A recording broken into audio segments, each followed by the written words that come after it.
오늘 노래할 건 그 주 하나님 지으신 모든 세계 다 알죠? 오케이.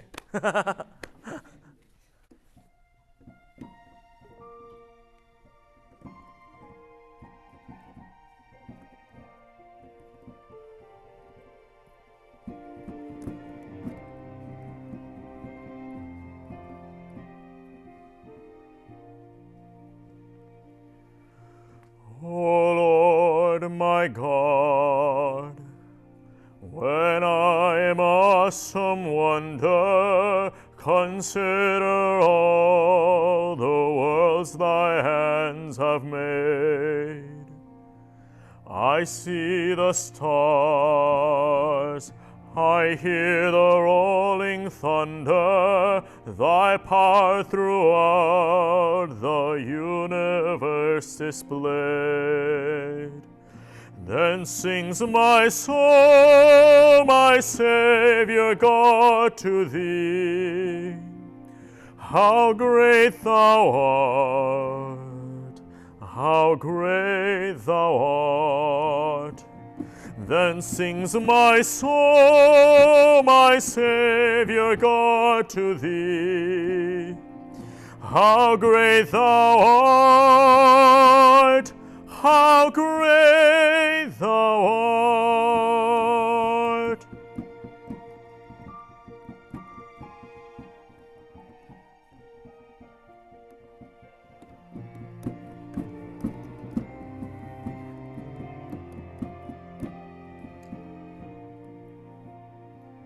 When through the woods and forest glades I wander and hear the birds sing sweetly in the trees, when I look down from lofty mountain grandeur and hear the brook feel gentle through the breeze, then sings my soul, my Savior God, to thee.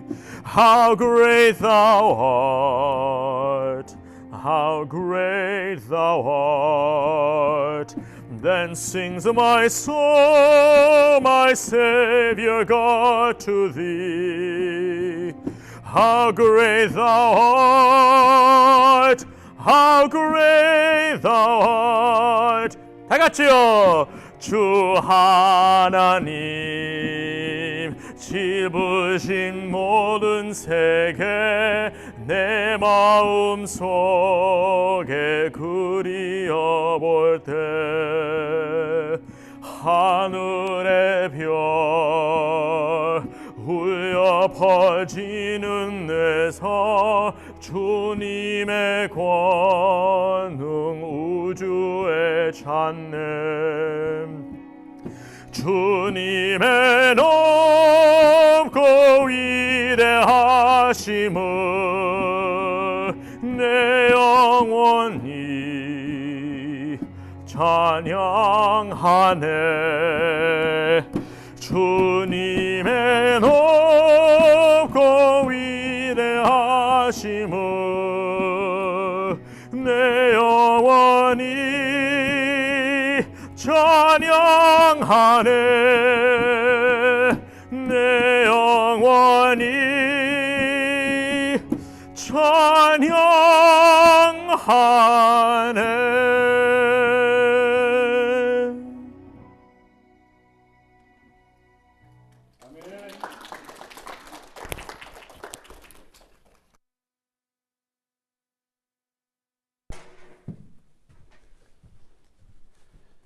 우리 케빈 학생 그 추수감사절 맞아서 아버님 어머니 또 할머니 뵈러 왔는데요.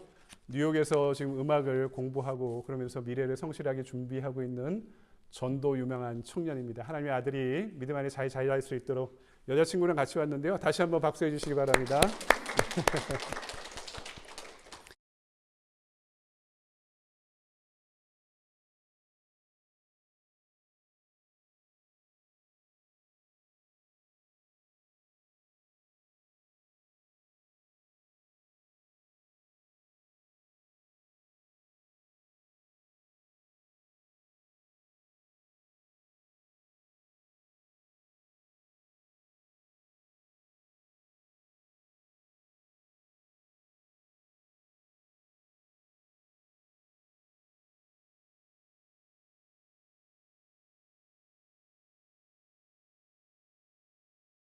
우리에게 주신 말씀 가지고 이 시간에는 말씀 위에 부어진 성령의 능력이다라는 제목으로 말씀을 증거하도록 하겠습니다.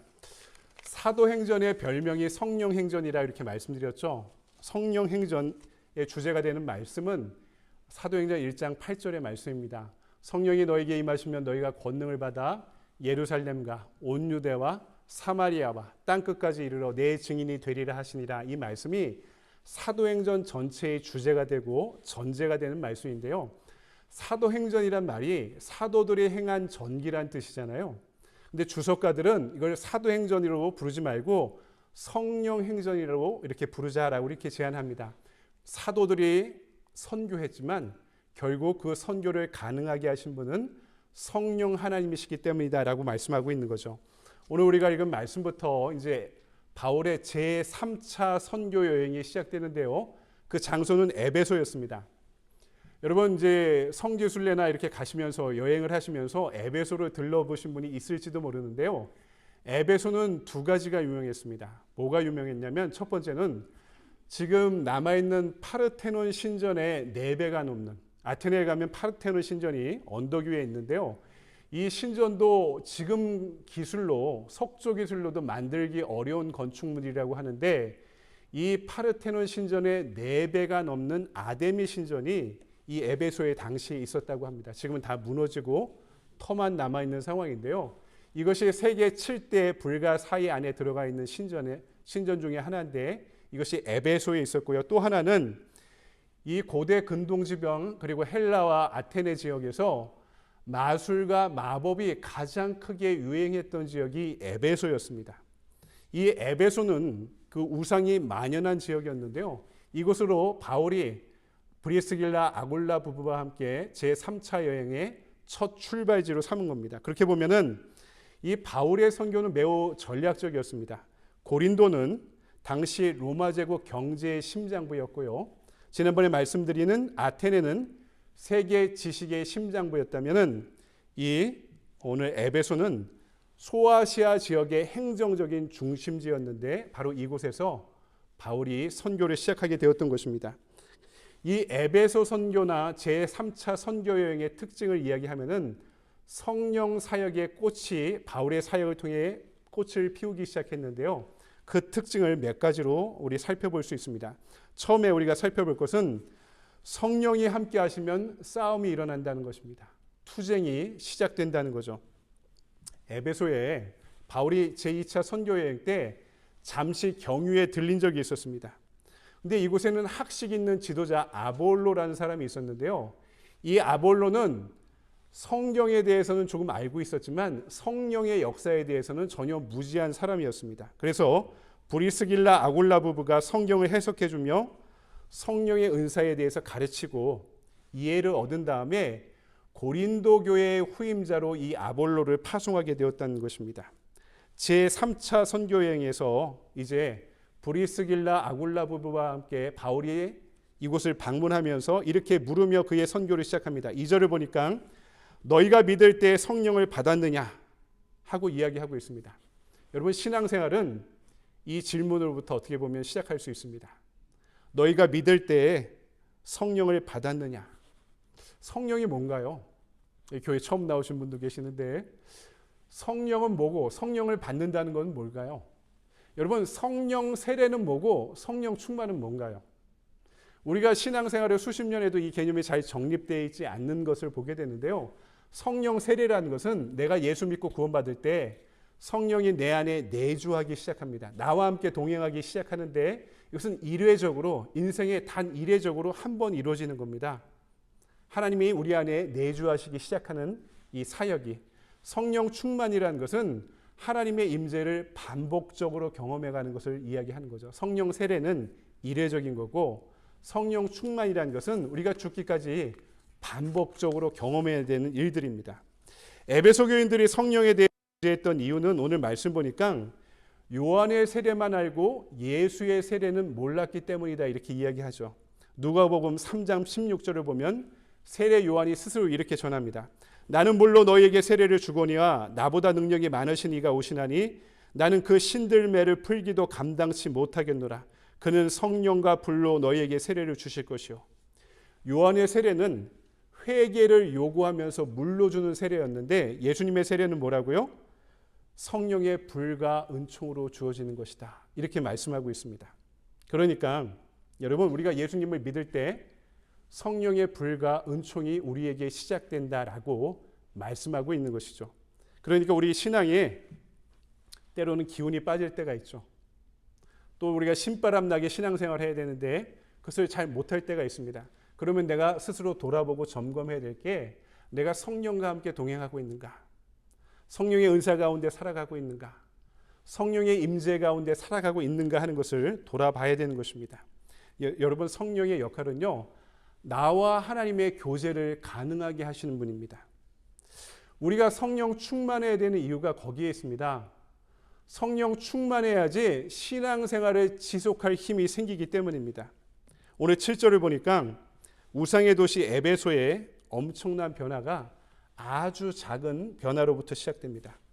12명의 제자가 이 에베소를 변화시키는데요. 이들이 어떤 사람이었냐고요? 성령 충만한 사람이었다. 이 교회가 시작될 때 에베소가 시작될 때 에베소의 인원이 12명이었다고 합니다. 이들에게 성령이 임하면서 이 에베소 교회가 에베소란 지역을 변화시키기 시작했다는 것입니다. 성령이 함께 하시면 가능하다는 거죠. 바울의 사역은요. 비방자와 박해자가 많았습니다. 생명이 있는 곳엔 여러분 항상 저항이 있죠.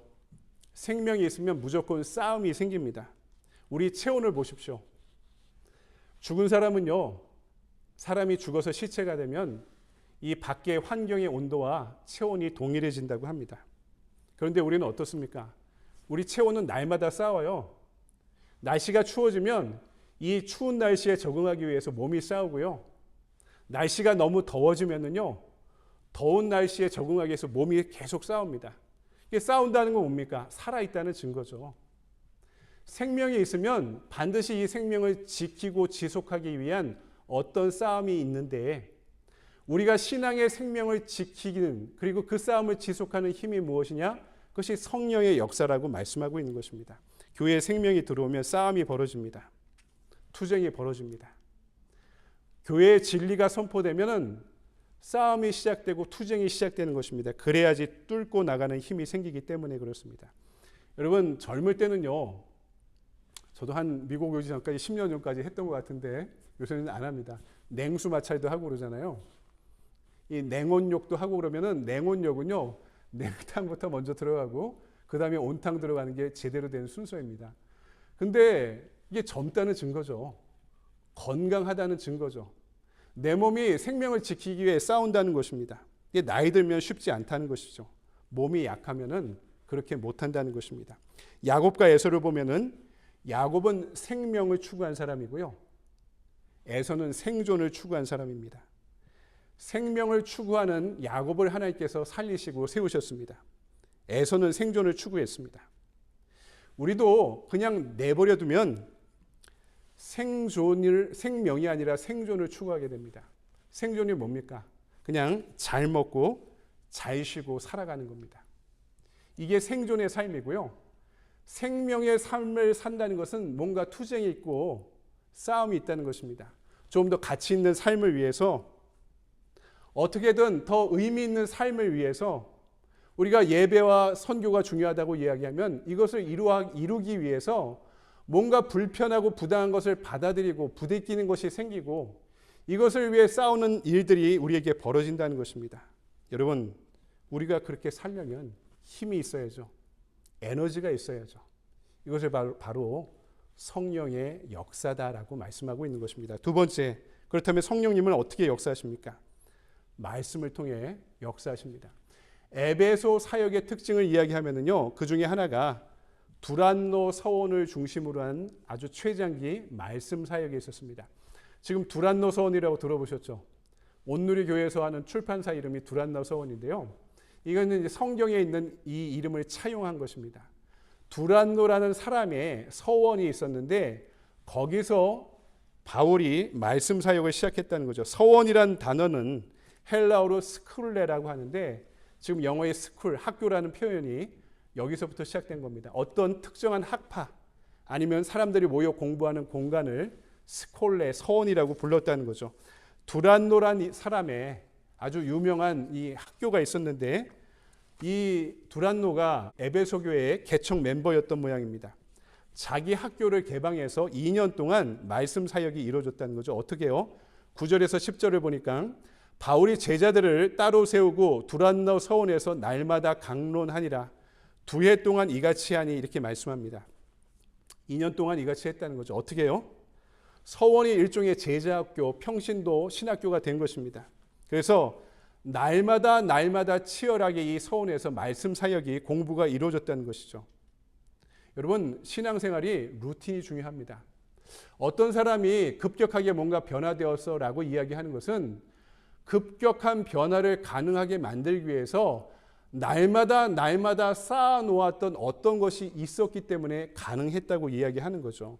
여러분, 짧은 시간의 변화는 날마다 무엇인가 할 때 우리에게 일어나는 것입니다. 가끔씩이 아닙니다. 날마다 해야 된다는 거죠. 무엇을요? 우리가 말씀 보고 기도하고 하나님과 교제하는 것을 날마다 해야 된다는 것입니다. 11절과 12절을 보니까 말씀과 성령의 능력을 통해 놀라운 일들이 일어납니다.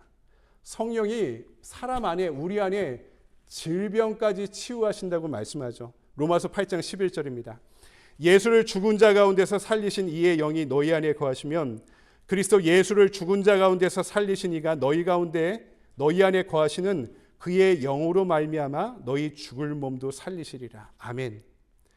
지속적인 말씀 사역 위에 성령의 기름 부심이 임하니까 어떤 일이 벌어진다고요? 죽을 몸도 살아나게 되었다라고 성경이 증언하는 것입니다. 루터가 그의 대교련 문답 가운데 이런 구절을 이야기합니다. 말씀이 성령이 역사하는 유일한 통로다. 루터의 주장입니다. 100% 동의하진 않지만 전적으로 동의합니다. 우리 성령 역사가 꿈을 통해 역사하기도 하고 환경을 통해 역사하기도 하고 기도 가운데 역사하기도 하는데 루터는 성령이 역사하는 유일한 통로가 말씀이다라고 이렇게 이야기했던 것이죠. 그러니까 우리가 성령을 만나고 교제할 수 있는 가장 강력하고 중요한 통로다라고 받아들이고 이해해야 하는 것입니다. 여러분, 성령이 말씀 안에 임하시면 우리 안에 변화가 일어나는데 두 가지 변화가 일어납니다. 하나는 생각의 변화고요. 하나는 행동의 변화입니다.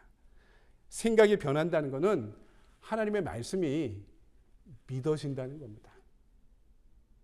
우리가 성경을 읽을 때 또 아침마다 여러분 묵상하시잖아요. 또 통독도 하시고 하루 한 말씀도 들으시고 주일에 와서 말씀도 들으시는데 말씀 안에 성령의 기름 부심이 함께 하시면 이 말씀이 믿어진다는 거죠.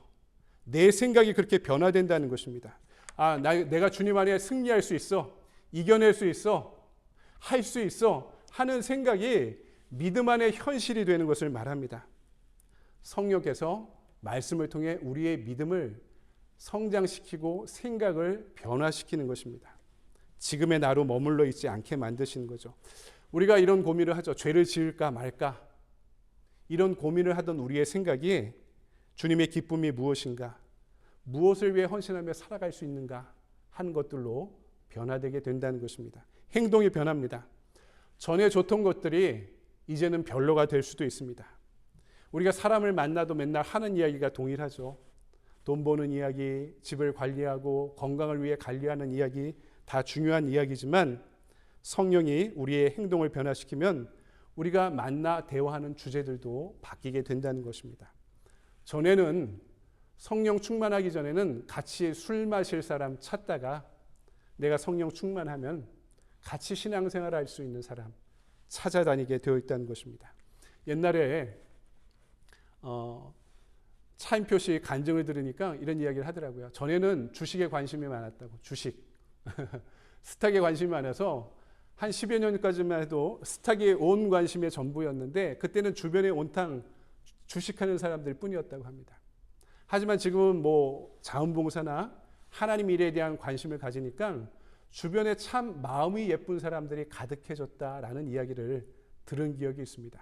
우리가 무엇을 생각하느냐, 또 무엇에 대해서 이야기하느냐, 무엇을 선택하며 살아가느냐 하는 변화가 성령의 임재로부터 시작된다고 말씀하고 있는 것입니다. 이것이 어떻게 가능합니까? 원해야 가능한 거죠. 내가 관심 있으면 시선이 가잖아요. 젊은이들 자기한테 관심 있는 사람 이성이 생기면 당연히 시선이 가는 거죠. 내가 어떤 예쁜 차를 타고 싶어요. 그럼 그 차만 지나가면 시선이 가잖아요. 내가 지나가다 어떤 집을 봤는데 참 저 집에 살면 예쁘고 좋겠다라고 생각하면 비슷한 집에 시선이 가게 되어 있죠. 마찬가지입니다. 우리도 내가 성령을 원해야 성령의 시선과 마음과 관심이 가는 것입니다.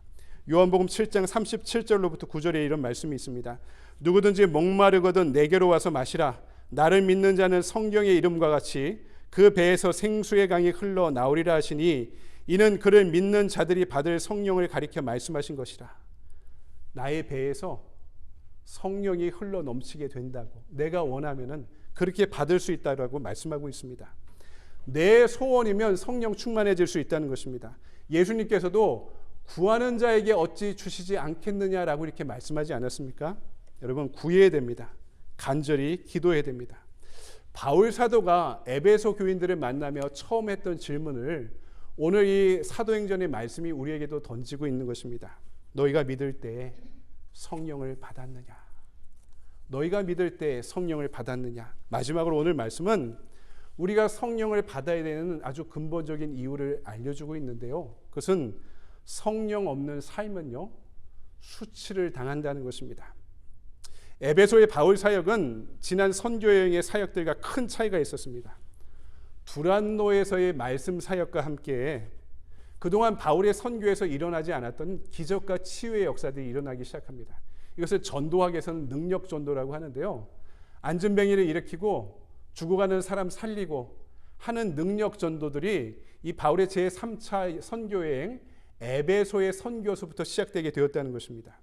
근데 이거 이유가 있습니다. 아까 제가 에베소의 지역적인 특징에 대해서 말씀드리지 않았습니까? 에베소는요, 우상과 마법이 가장 부흥하던 지역이었습니다. 당시 헬라와 로마에 에베시아 그라마타라는 문학의 장르가 존재했는데 이게 뭐냐면 유명한 마법과 주술의 책들을 가리킵니다. 연금술, 악마 숭배 같은 책들이 너무나 비싸서요. 금화나 아주 큰 은화로 거래될 정도로요. 이 어마어마한 액수의 마법서들을 갖고 있는 것을 자기 자산처럼 자신의 지식을 자랑하는 것처럼 사람들이 삼고 마법과 흑마술과 악마 추종자들이 에베소에 가득했던 것입니다. 영적으로 혼탁한 지역이었기 때문에 이 말씀 사역만으로 안 돼서 강력한 하나님의 살아계심을 입증하는 능력 전도들이 에베소에서부터 시작되게 되었다는 거죠.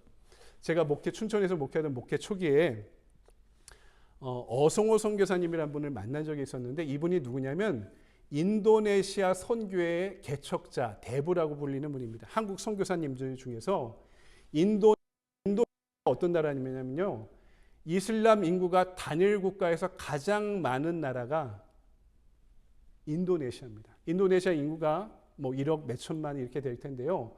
1억 명이 넘는 사람이 이슬람 인구입니다. 한 개 나라에서요, 이슬람 인구가 가장 많은 나라가 이 인도네시아인데 얼마나 선교가 어렵겠습니까? 그 척박한 선교제를 개척한 어성호 선교사님 제가 직접 말씀을 들은 적이 있었는데 부족 선교를 할 때 이런 일이 있었다고 합니다. 어떤 지역을 가니까 그 지역에 아주 유명한 샤먼이 있어서 마을 사람들이 그 샤먼한테 무당이죠. 허락을 받아야지 당신이 이 부족에서 이 땅에서 선교할 수 있다라고 이야기를 해서 샤먼을 찾아간 거죠. 샤먼이 얼마나 무시무시하게 생겼던지 이 선교사님이 찾아오니까 미리 약속을 하고 찾아간 것도 아닙니다. 그냥 그 내부적인 계획을 세우고 이 부족에 찾아간 건데요. 자기가 보는 앞에서, 선교사님이 보는 앞에서 마을에 다니는 소나 닭들에게, 오리에게 저주를 하니까 선교사님 보는 앞에서 이 짐승들이 피를 토하면서 죽어갔다고 합니다. 선교사님이 미리 약속을 하고 온 것도 아니에요. 약 먹이고 퍼포먼스 한 거 아닙니다. 이 샤먼이 얼마나 영적인 힘이 강한지 살아있는 생명도 죽일 정도의 이 샤먼이었다는 거죠. 그리고 어떤 닭들은, 오리들은 이 저주를 하니까 몸에서 쇠심이 튀어나오면서 본 적도 없었죠. 이 아무것도 없는 데서 쇠심이 솟아나오면서 피를 토하고 죽는 장면들을 자기 앞에서 보게 되었다는 거죠. 그러면서 이 샤먼이 선교사님한테 경고를 한다고 합니다. 다음에 오면 너도 이렇게 될 것이다 라고 선교사님한테 협박을 했다는 거죠. 선교사님이 돌아와서 그 다음 주에 이 마을에 다시 방문할 계획을 세우고요. 일주일 동안 이 마을을 선교하기 위해서 금식하며 기도하게 되었습니다. 그리고 그 다음 주에 찾아가게 되었던 거죠. 어떤 일이 벌어지게 되었을까요? 결과만 말씀드리면요. 나중에 그 마을에 교회가 세워지고 학교가 세워지고 샤먼은 그 마을을 떠날 수밖에 없게 되었다고 합니다. 여러분 내일 하루 한 말씀의 제목이 하나님이 축복하시고 약속하시면 저주를 축복으로 바꾸신다고 말씀하고 있거든요. 이 에베소에서 우상이 판을 치고 흑마술이 판을 치는 이 에베소에서 바울의 사역을 통해 이런 일들이 벌어지게 되었다는 것입니다. 오늘 13절 이하의 말씀은 그래서 우리가 분명히 알아야 될 성령의 역사입니다. 성령 없는 신앙은 반드시 수치를 당하게 되어 있다라고 이야기합니다. 신앙은요, 흉내 내는 것이 아니라 진심으로 따라갈 때 능력이 되는 것입니다. 바울이 기적을 일으킵니다. 바울의 옷을 만지는 사람이 죽어가는 사람도 살아나게 되었다라고 오늘 말씀에 기록되어 있죠. 사람들이 이것을 보고 따라하는 사람들이 생기기 시작했다는 것입니다. 유대인의 제사장의 아들이 바울을 흉내내기 시작합니다. 제사장 아들들의 주된 관심사는 힘과 유명세였습니다. 성령을 믿은 것이 아니라 성령을 이용하려고 했던 거죠. 여러분 성령은 관계입니다. 성령님을 통해 말씀을 알아가는 것이 즐겁고 감동적이고 예배하고 교제하고 하나님의 일을 하는 것이 우리에게 기쁨이 될 때 성령께서 내 안에 내주하고 계심을 발견할 수 있는 증거가 되는 것입니다. 여러분 사도행전의 별명이 성령행전이라고 말씀드렸죠. 그다음에 우리가 전도하고 선교하는 것도 성령께서 하시는 일에 순종해 가는 것이 분명합니다. 오늘 교회 역사를 보면은 수많은 사입이나 이단들, 사꾼들이 등장하잖아요.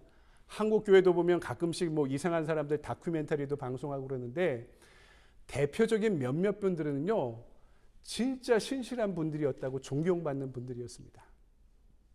그 목사님들이 목회하시고 초기에는 진짜 존경받고 성령의 역사가 충만한 교회들이었는데 지금 그렇게 된 사람들이 많았다는 거죠. 이게 뭡니까? 성령의 역사를 자신의 힘으로 이용하려고 할 때 이런 일들이 벌어지게 되었던 것입니다. 그것이 진짜 성령의 역사인가 가짜인가를 판단하는 방법은 내가 성령의 임재 가운데 십자가의 길을 가려 하는가, 나는 죽고 그리스도로 사는 삶을 살아가려고 노력하는가의 그 기준과 판단이 달려있는 것입니다. 예수님의 십자가 부활을 통해 사단을 실패했습니다. 거기다가 이 에베소에 바울까지 찾아오니까 사단 마귀가 더 힘들어진 겁니다. 그런데 이상한 놈들이 와서 흉내를 내니까 그렇지 않아도 열받았던 귀신들이 난리를 칩니다. 서름을 폭발시키죠. 이 아들들을 눌러서 발가벗고 도망가게 만들었던 것입니다. 이 아들들이, 제사장의 아들들이 바울 흉내를 내다가 얻어 터지고 옷까지 뺏겨서 벌거벗겨져 도망가게 되었던 것입니다. 15절을 보니까 악기가 대답하여 이르되 내가 예수도 알고 바울도 알거니와 너희는 누구냐. 여러분 우리가 이 말씀을 심각하게 생각해야 됩니다. 내가 예수도 알고 바울도 아는데 너는 누구냐. 사단마귀가 우리에게 이렇게 말할 때 우리가 어떻게 될까요? 내가 예수도 알고 바울도 아는데 너는 누구냐. 여러분 우리가 하나님의 영이 아니고서는 우리 안에 드러나는 모든 대적들과 싸울 힘을 잃게 되는 것입니다. 성령 없이 신앙생활하면, 하나님의 인도함 없이 신앙생활을 하면 우리가 어떤 존재로 비춰질지 알고 있어야 되는 것입니다. 성령의 사람을 어떻게 알 수 있을까요? 성도들도 교회도 성령이 함께하는 사람, 성령이 임재하는 교회는 선한 영향력을 베풀게 되어 있습니다. 요엘 2장 28절을 보면 이런 말씀이 기록되어 있습니다. 그 후에 내가 내 신을 만민에게 부어주리니 너희 자녀들이 장래일을 말할 것이며 너희 늙은이는 꿈을 꾸며 너희 젊은이는 이상을 볼 것이며. 하나님의 신 성령이 함께 하시면 어떤 일들이 벌어진다고요? 맨날 10대 중이병을 앓고 있던 아이들이, 욕만 하던 아이들이 어떻게 한다고요? 예언할 것이다. 성령을 충만하면 미래를 기대하던 못하던 노인들이 미래를 꿈꾸게 될 것이다. 여러분, 어른들이 이 자리에 계시지만 나이가 많이 드실수록요, 했던 얘기 또 하고 했던 얘기 또 하십니다. 제가 교인들 만나면 나이 많으신 분들, 저희 교회 얘기는 아니고요, 그 이전에 사역하던 교회들 가면 뭐 한 달에 한 번씩 찾아가면 1시간, 2시간 제가 얘기를 듣는데요, 제가 10번 만나면 10번 다 들었던 얘기입니다. 또 어떻게 이민 오셨는지, 수십 년 동안 어떻게 지내오셨는지. 근데 이해가 돼요. 왜 그런지 아십니까? 어른들은 살아온 날이 살아갈 날보다 많기 때문에 그렇습니다. 아이들은 옛날 얘기 안 하죠. 과거에 내가 어땠느니. 아이들은 살아온 날보다 살아갈 날이 많아서 미래에 대한 꿈을 꾸고 미래에게 이것이 되고 싶다, 저것이 되고 싶다 이야기하는데요. 어른들은 옛날 얘기 많이 합니다. 옛날에 상처가 뭐였는지, 옛날에 영화, 내가 잘 나갈 때가 무엇이었는지. 이 과거만 얘기하던 어른들이 성령이 임하시면 어떻게 된다고요? 미래에 대한 꿈을 꾸게 될 것이다. 나의 영원한 삶에 대해서. 하나님이 나에게 주신 인생의 소명과 가치 있는 일들을 위해서 아직도 내가 할 일들이 남아있다라고 노인들도 어른들도 이야기할 수 있다는 것입니다. 성령이 함께 하시면 오늘 또 말씀에 암울한 현실을 살아가던 청년들도 하나님의 이상과 비전을 보게 될 것이다.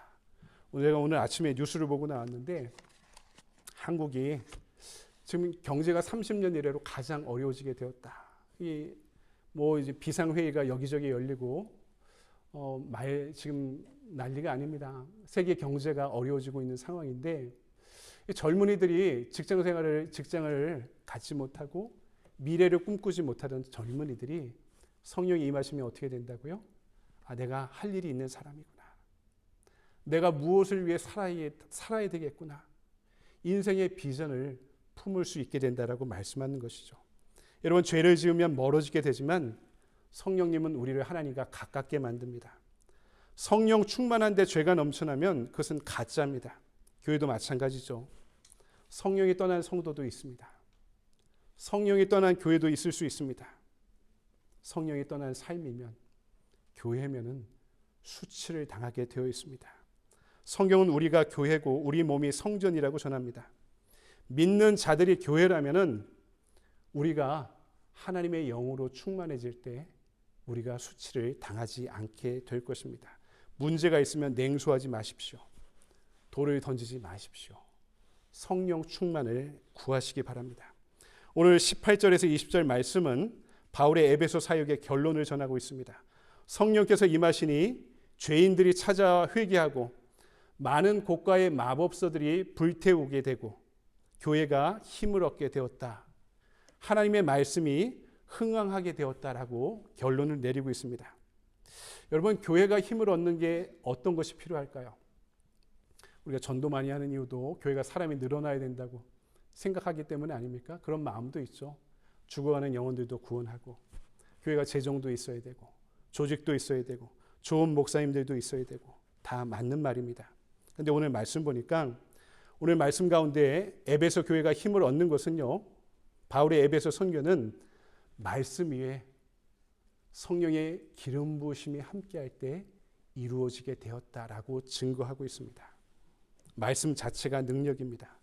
그 위에 성령의 기름 부으심이 함께할 때 우리가 충전될 수 있다라고 말씀하고 있는 것입니다. 성령 충만하면요, 어렵고 힘들어도 바로 일어날 수 있습니다. 교회가 회복되기 위해 하나님의 말씀이 흥왕하기 위해서 무엇이 필요합니까? 우리 교회를 홍보하기도 하고 재정을 충당하기도 하고 좋은 사람들이 있어야 되기도 하겠지만 말씀 위에 부어진 성령의 능력을 경험하는 것입니다. 성령의 충만한 생명력으로 오늘 나 자신과 우리 가정, 우리 교회와 세상을 살릴 수 있는 그리스도의 제자로 성장하는 저와 여러분이 되기를 주님의 이름으로 간절히 축원드립니다. 우리 주신 말씀 붙잡고 함께 찬양하고 좀 기도하고 또 제가 축도로 예배를 마치도록 하겠습니다. 다 같이 자리에서 일어나셔서 우리 찬송가 191장 함께 찬송합시다.